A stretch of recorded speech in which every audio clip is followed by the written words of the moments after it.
Hey everybody, it's Elizabeth Statlander with Liz Live, and today we're going to do a special medical interview. We do a couple of these every few months on different hot topics going on in the medical world. And today we're going to talk about stem cell donation and how it saves lives. And it actually saved the life of one of my very dear friends, Peter Stein. And so he's here today to talk about his experience and what it was like to basically have your life saved by some of these stem cells. So Peter, welcome. Thank you, Liz. I appreciate being here. Oh, I love having you. Okay, so tell us your story. So what happened to you that put you in a very unfortunate position that you needed a stem cell donation? Thanks for asking. So perfectly healthy, visiting a friend in London, and I woke up one morning with 105-degree fever. Oh my God! And this was during the COVID outbreak. It was kind of at the height of it. I had just made it into London prior to them shutting the country down for visitors. So I thought for sure it was COVID, but it wasn't. I went into the hospital, and that day they did some blood tests, and at the very same day they told me, "You've got leukemia." Jeez. Just like that, your life changes. It's just amazing. Wow. Yeah. So you must have been in complete shock. Beyond shock. Yeah, because I've known you for many years, and you've always been a healthy person, and you never think it's going to happen to you. Not as healthy as you, but absolutely very healthy. Yes. Yeah. But it's a shocker. So at that point, did they explain to you your options for treatment? Well, at first it was, what I would need to do next, which would be transferred from one hospital to a cancer hospital that specialized in giving chemotherapy, and that would be my regimen. Okay. And chemo's rough. I mean, it's not easy. Yeah, it's really rough. The roughest chemo wasn't there though, but that was the first round of chemo, and it was. Unfortunately, it was one of those things where I had a rare gene mutation, which was only discovered after a month and a half of being hospitalized in a foreign country. Nobody was able to visit me because of COVID. Wow. So, at the end of the day, we had, I got the grim news that your chemo treatment isn't working because of this rare gene mutation called TP53. Okay. And consequentially, I had a month and a half of pretty rough chemo, and then a visit from the doctor that said, "Hey, this isn't working. We need some experimental treatments for you." So at that moment, as far as you knew, your options were limited, and you hear experimental treatments. Yeah, so when you're in London, it's a socialized medicine system there, and the options are a little limited. So you have, the best treatments there were back home here in the States, and to get some of these treatments, you have to qualify for it. But I was in pretty rough shape. I ended up going on a plane despite COVID and having practically no immune system at all. And by the grace of God, I got back, and right from the airplane into Sylvester Cancer Center. Wow, down in Miami. Yep. Down here in Miami, sunny Miami. So now I guess you had to have been pretty scared at that point because you didn't know. I mean, I'm sure you were happy that you were on your way home, but I imagine you were pretty scared because you didn't know exactly what was next. Yeah, it was scary. You start Googling the actuaries of this thing, and you start doing your own research, and oftentimes the more you go online, the more confused you get. Yeah. And the more questions you have, the more you read. So I had, luckily a great group of people that were handling my medical care at the Sylvester Cancer Center, and they gave me my odds of their regiment of this new cocktail of chemotherapy. They said 50 to 60% chance this will work. Otherwise, you may not, they may have other things that they can do, but that was, the key to the whole thing is getting a stem cell transplant, but before you get the stem cell transplant, you got to get rid of the cancer. I did not know that. Yes, Okay. you have to kill the cancer so that you're able to be healthy enough to replace. So kind of backtracking a little bit, I didn't know anything about it. So in simple terms, leukemia is basically it's a blood disease, a blood cancer. And it means your blood factory is broken. It's not producing the essential things that your body needs to survive. White blood cells to heal, to fight infection, red blood cells, and platelets. So essentially, my blood factory was broken. Wow. In simple terms. So I had to, I had to get this chemo treatment in order to get rid of the cancer, so that I was able to be in a position to have a stem cell donor if there was one globally available to me. Globally, so the bank looks all over the world. Yeah. There's millions of people that have donated their stem cells. A very simple process we can go into in a moment. But essentially, when you swab your cheek, that's simple. You send it in for free, for the most part, to to a stem cell bank. Okay. They scan these millions of records when they know my DNA type, and they match it to somebody that's as close a match, if not 100% match, as possible. That's incredible. It is. It's remarkable. I wonder if if you have a DNA that's so close to someone else, does that mean that you're maybe from the same region initially, or that there's any kind of relation?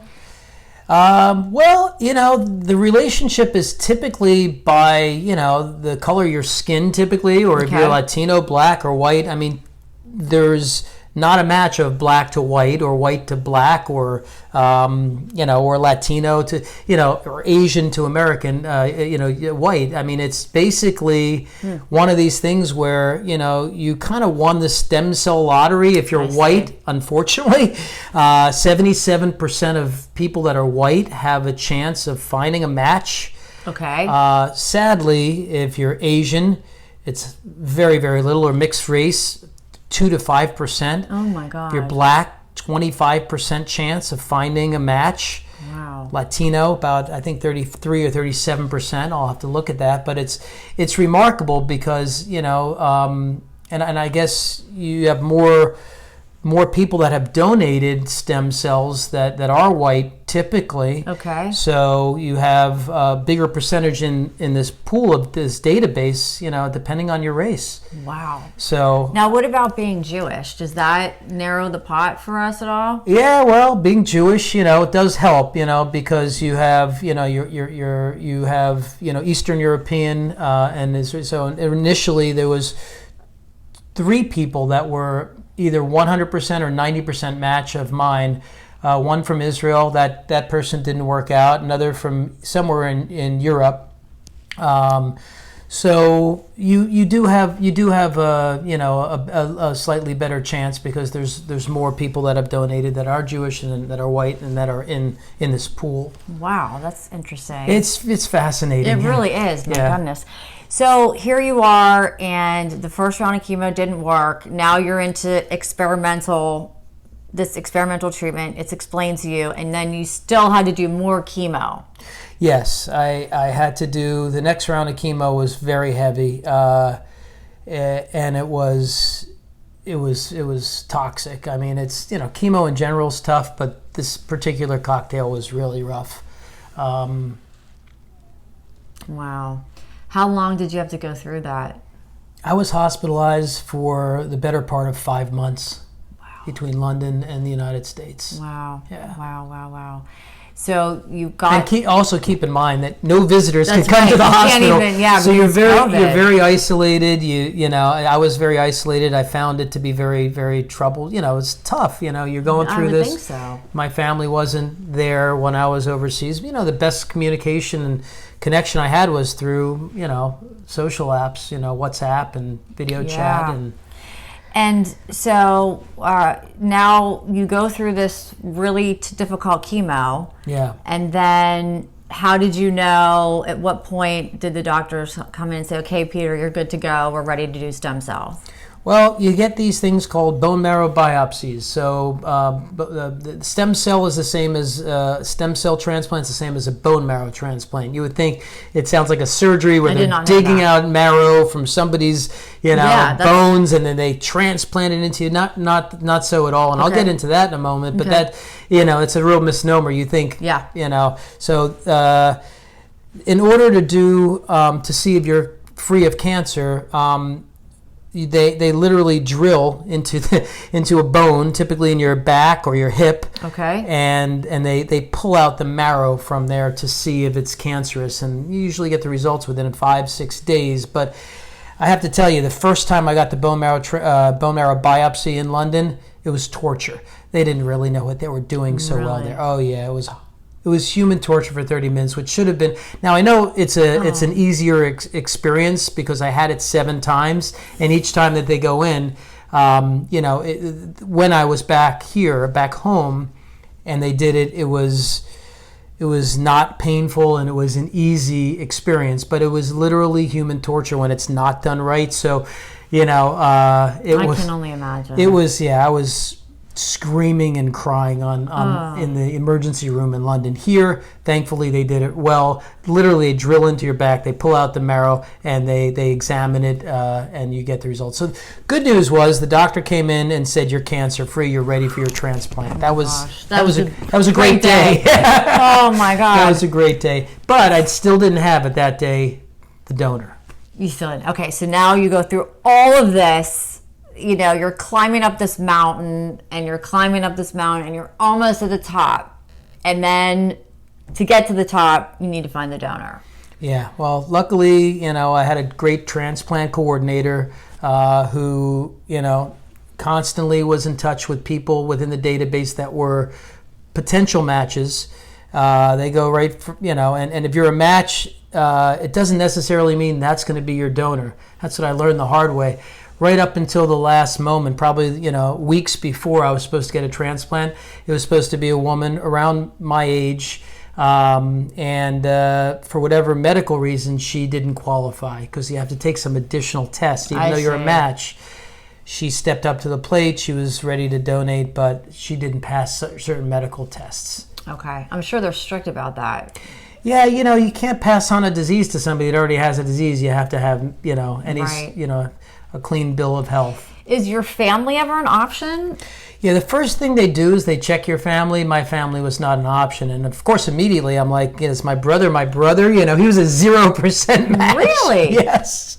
That's bizarre. 0%. And I really had to question my mother and father and say, hey. Bonnie. Yeah, Bon, what's happening here? Right? Oh, my goodness. I wanted to know if my mom and dad were actually in the room together to see what's going on here. Yeah. So they look at the family first. In your case, nobody matched. Yeah. So then they say, okay, now we have to go globally and we have to look for somebody. A stranger. Yeah.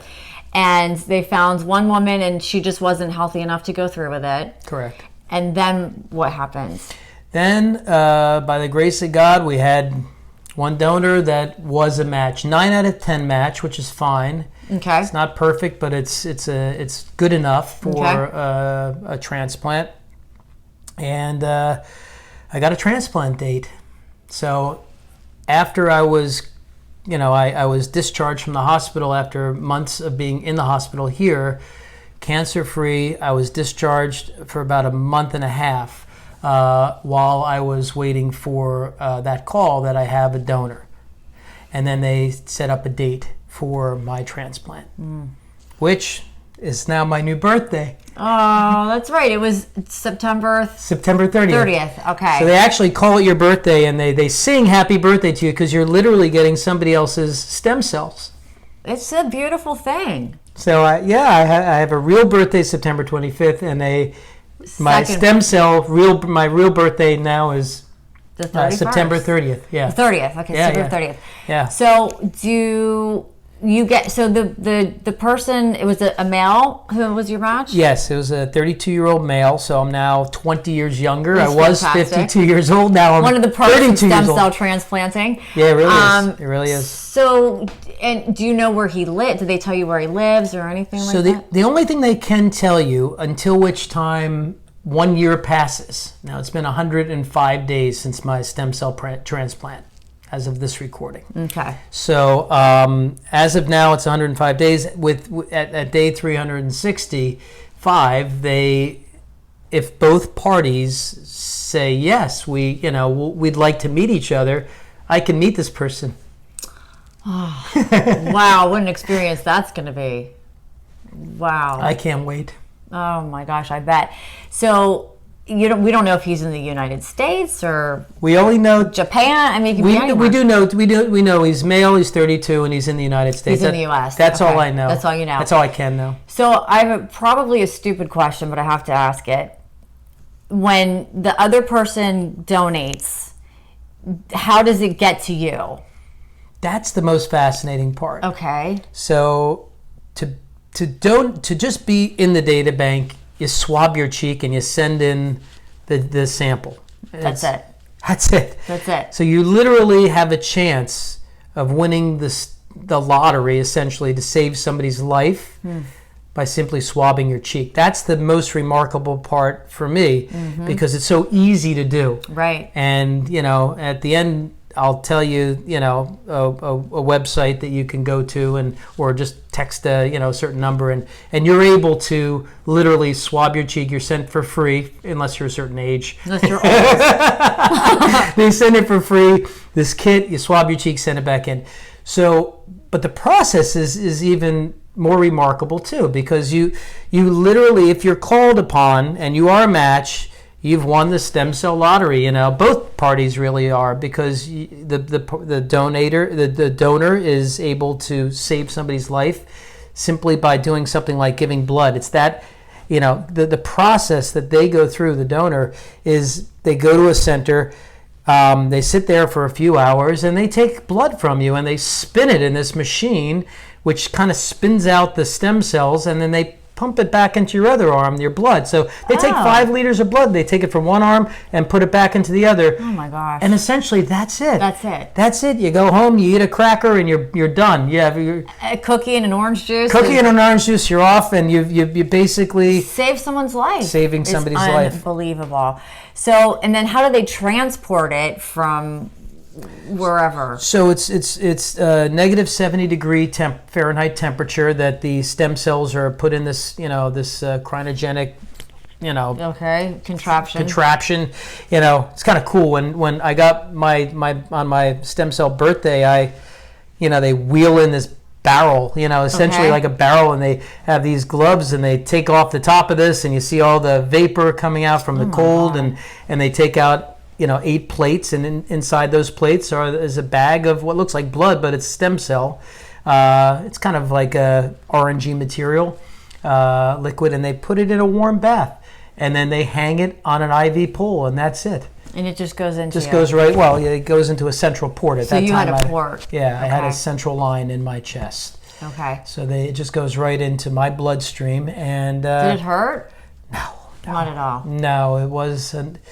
The transplant itself, it sounds like a surgery, is basically what I've done every third day, which is like a blood transfusion.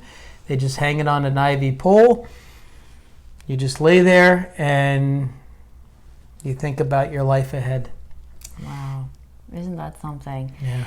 So, and by the way, you hope that it takes. So you don't know. It's not a guarantee. Okay. There's no guarantees with anything in life, but with this, you could have graft versus host disease or some complications.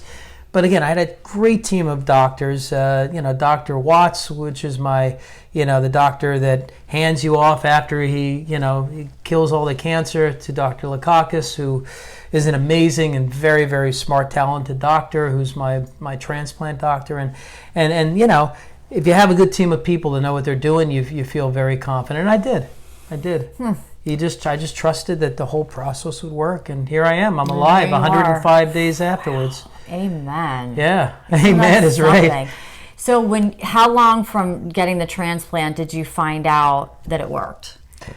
Well, the first week is a little rough.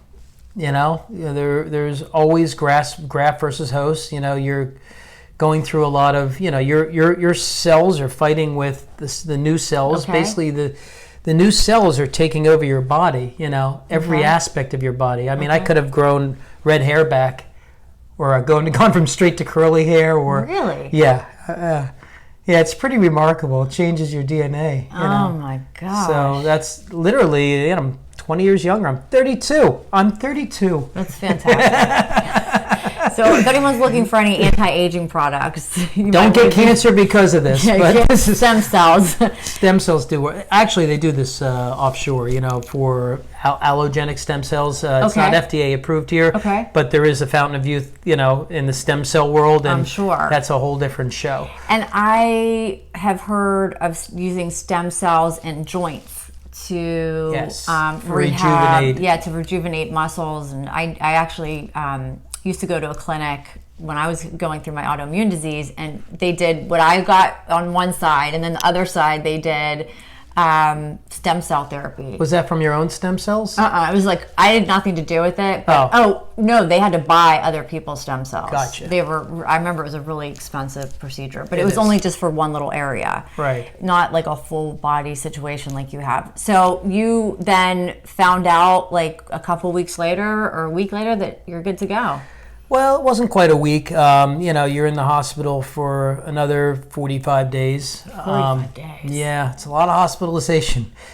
A lot of time away from the family. And, it's tough, because that part, then they give you the heaviest chemotherapy. Well, for me, everybody's different. But for me, since I was young and healthy, even younger, I got a very, very heavy dose of chemo because I have to kill, all the bad stuff, and the new, to make way for the new stem cells. And I'm probably not being 100%, accurate in my medical, knowledge, my prowess, but I have to tell you, it's fascinating, how they come in, they do Hiroshima, they do the just like napalm, killing all your cells, and then they bring in the new stuffs. But it was, they wipe you out pretty good. I mean, it was, that's when I lost all my hair, and there was days I couldn't move, get out of bed. There was 2 weeks I couldn't eat.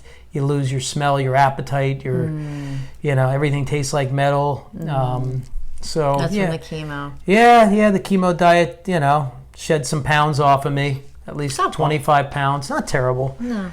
I'm alive. You're alive. Who cares, right? You can always gain weight back. What's the big deal, So, wow, what a story. Yeah. So, we have to tell everyone who's watching, the most important thing is to, tell people how they can do this. But I think it's really important that people see you are living, breathing, real example of a life saved from stem cell donations. And you are a father of two beautiful young women. They're young women now.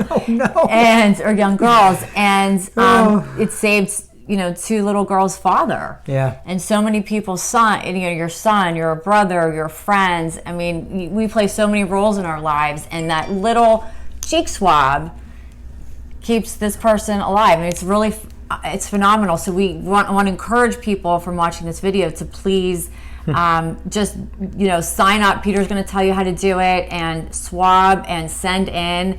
And so let's hear, where can people go to become a donor? Very simple. If you're into texting, everybody is. It's so simple. You go to Save Lives. You text Save, SAVE Lives to 61474. That's the easiest way to go.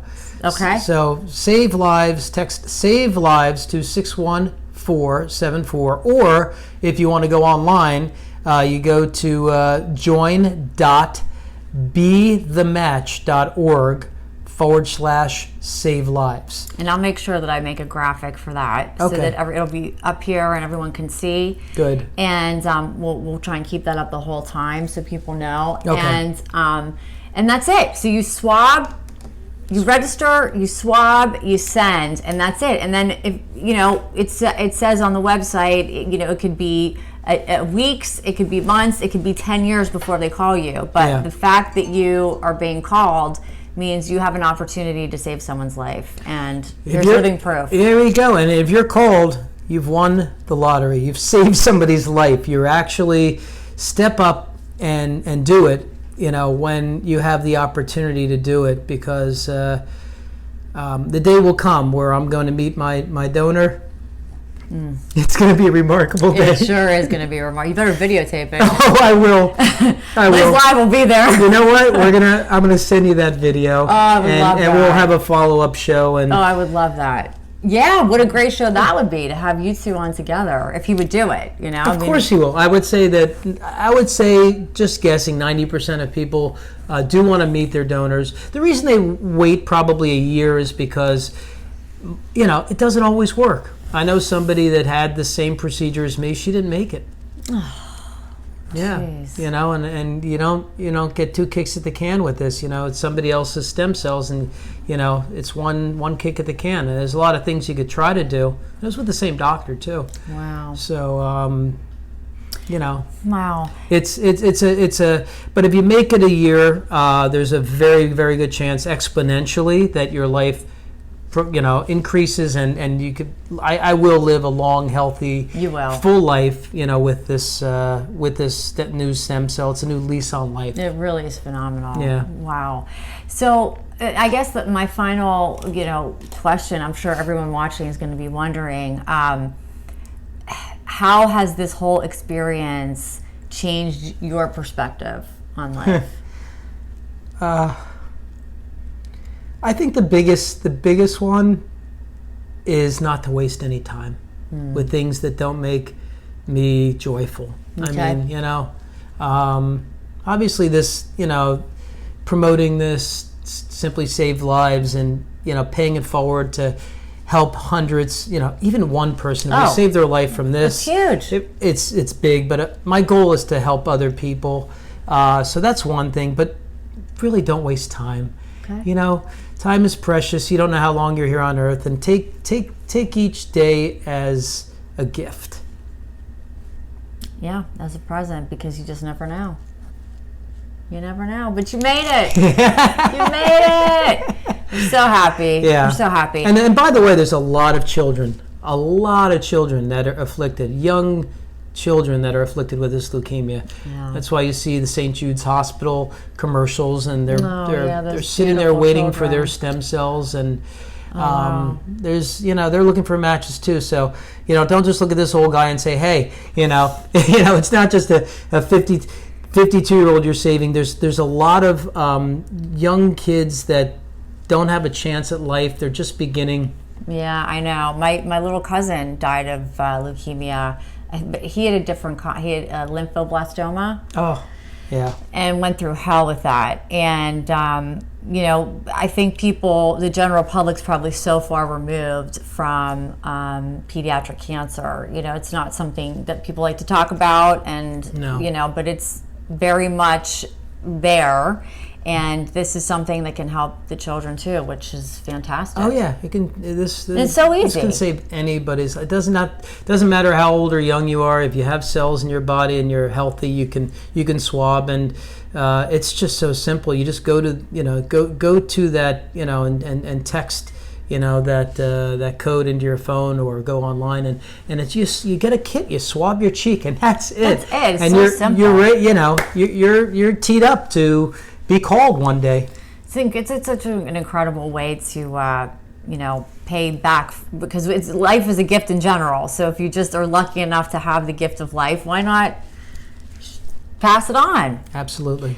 Okay, well, thank you so much. This is wonderful, and thank you for sharing your story.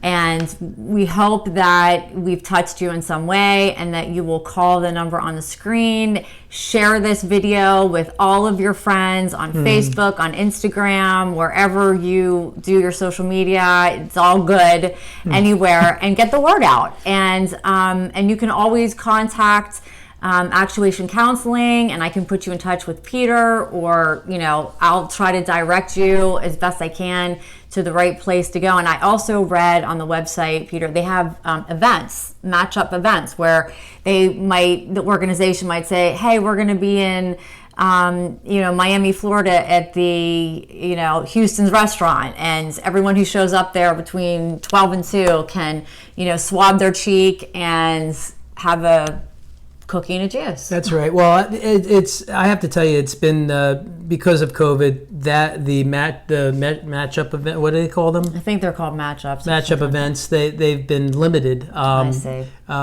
So it's even more important than ever to go online and do this from home, because they had tons and tons of college campuses that they were getting stem cell swabs from. Okay. And that's all but stopped. Oh, wow. So there's a bigger need than ever to get more collection of swabs. Okay. Now because of COVID than ever. So yeah, unfortunately they've slowed down quite a bit. Okay. Well, hopefully we'll get people into it and curious and started. And like I said, please share this video with everybody you can think of. Send it in Messenger, snap it, Instagram it, whatever you do, and get the word out, because it's such a wonderful and really easy way to save lives. I have one more thing to say. Yes. If you're listening and you're a corporation, that's the best way to do this. If you're a group, if you're a corporation, if you're a church, if you're a synagogue, this is one way. If you're still meeting in person and you have a group of people, get in touch with us. Get in touch with us so we could do a matchup, and we're happy to come out and create an event wherever people gather. That's a great idea. Yeah, wherever people gather, that we can get hundreds and hundreds at one time, and that really makes a big difference. It sure does. I didn't even think of that. It's a great idea. Yeah, because the more people you get, the better chances you have. In fact, right out the window here, there's a mall. Let's just go there. Let's just go over there. Cheeks. Yeah. Well, we got to go do that. So we're going to go swab. And but in all seriousness, thank you everyone for giving us your attention. And please share, and save a life. Thank you.